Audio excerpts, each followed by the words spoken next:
Hello everyone, and welcome back to my Natlan speculation miniseries. Today, I want to talk about some of the primal powers of Natlan, including the Pyro Archon and the Pyro Sovereign. While not much is known about either of these deities, we do still have plenty of sources to speculate from.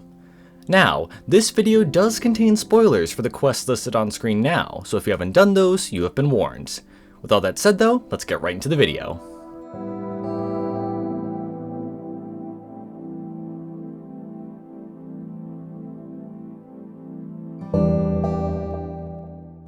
For the first part of this video, I want to talk about the Pyro Archon. At the moment, it's unknown who the current Pyro Archon of the 7 is. When mentioned in the game, such as by Venti, she's only been referenced as the Pyro Archon, with no common or Ars Goetian name to be found. However, way back in the manga, Venti mentioned the name Murata, who was described as the Lady of Fire and was likely the Pyro Archon of that time period. After all, the manga took place over 1,000 years ago, so we can't be sure if Murata is still the Pyro Archon after all that time. In the manga, we also meet Vanessa, a warrior of the tribe known as the Children of Murata. However, her tribe had left Natlan long before the events of the manga, and they knew very little of their history or Murata. With this in mind, it seems far more likely that Murata was the name of a previous Pyro Archon, not the current one. Perhaps Murata's death could tie into the creation of the Mare Javari, which would have taken place over 1,000 years ago and before the events of the manga. When a god dies, their lingering energy can affect an entire area. We've seen this with Havria turning people to salt, Guizhang causing dusty skies at Shuiuzhe Slope, and Oribashi's Tataragami polluting Yashiori Island. Therefore, it is very likely that the death of a Pyro-aligned god could burn an entire area to a crisp, leaving nothing behind but a sea of ashes, the Mare Javari.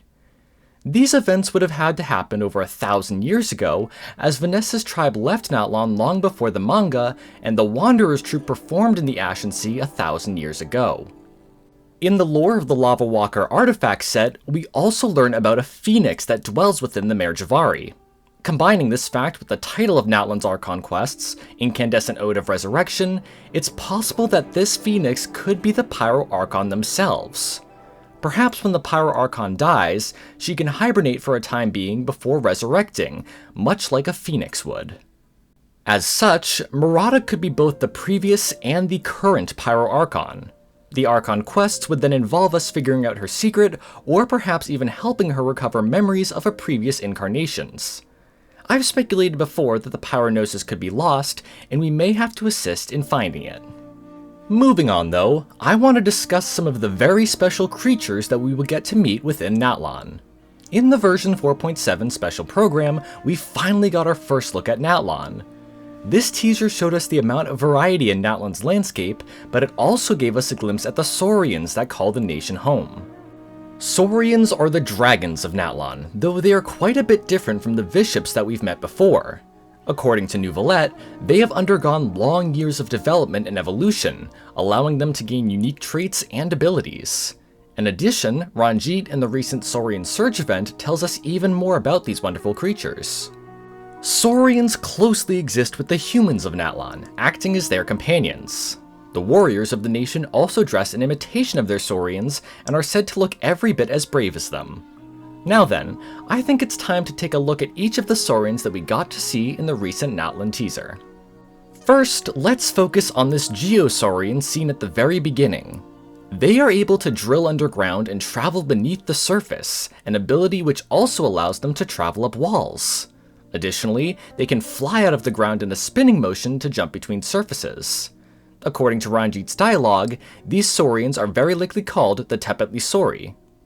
He describes them as having big round eyes and roly-poly bellies, which definitely fits what we see in the teaser.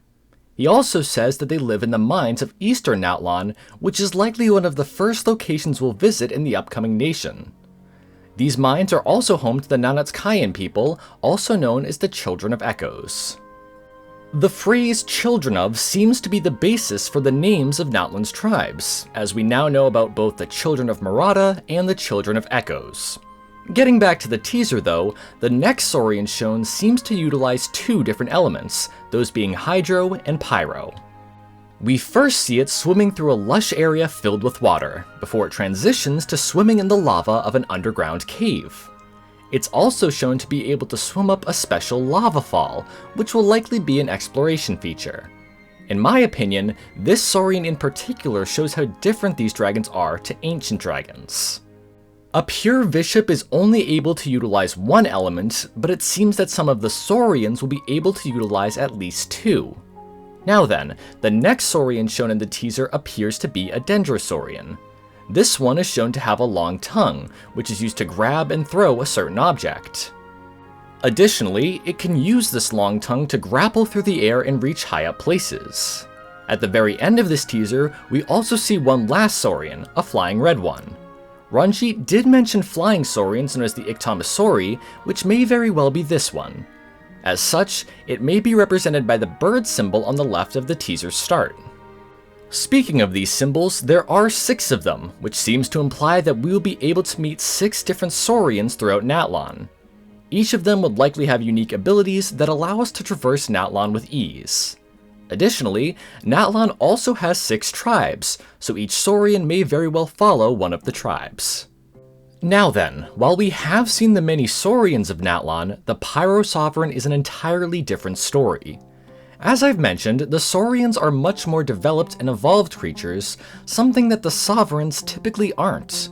Back in Ankonomiya, we learn more about the Bishops through the Byakuya Koku collection.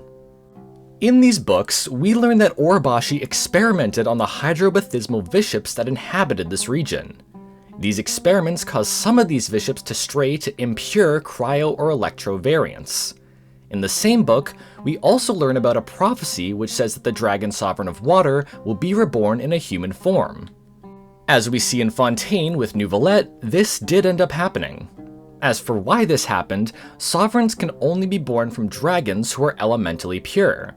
Since the bathismal bishops of Ankonomiya were made impure through Orobashi's experiments, the Hydro Sovereign could no longer be reborn in bishop form. As I mentioned earlier, it seems that some of Natlan's Saurians possess the abilities of at least 2 different elements. Therefore, it may be harder for a Pyro Sovereign to be reborn in Natlan in a bishop form. Similar to Neuvillette, the Pyro Sovereign of Natlan may very well appear in a human form. It could even be possible that the Pyro Sovereign and the Pyro Archon are actually one and the same. However, Celestia defeated the Sovereigns and gave their power to the Archons, so how would that make any sense? Well, I mentioned earlier that the Pyro Archon may have the ability to resurrect, much like a phoenix. As such, after being defeated by Celestia as the Pyro Sovereign, they could have resurrected themselves into a human form, hiding their true identity and eventually becoming the Pyro Archon.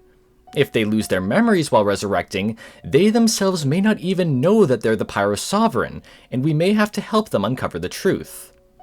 As for how they would be able to fool Celestia, that could tie into a primal fire of Natlan.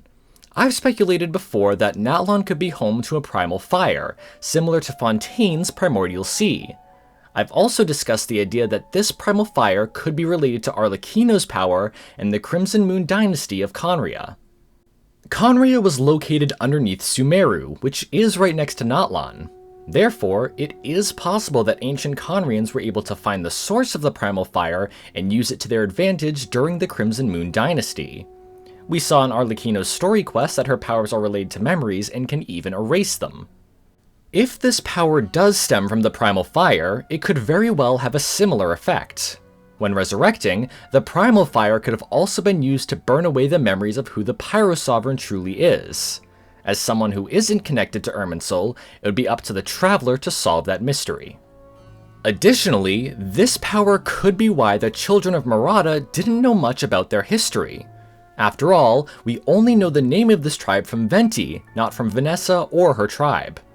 As such, if Murata caused the creation of the Merjvari with a resurrection, the power unleashed may have wiped the memories of this tribe, leading them to leave Natlan and wander the world. Anyways, that's pretty much it for my thoughts on the primal powers of Natlan. It's hard to believe that we're less than 3 months away from Natlan now, and I can't wait to speculate more in that time.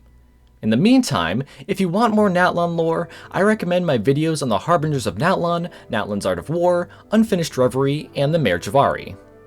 I would love to hear what ideas you all have for these powers of Natlan in the comments below as well. Anyways, that's it for this video. Thank you so much for watching. Sources and further readings are also in the description if you want to check them out.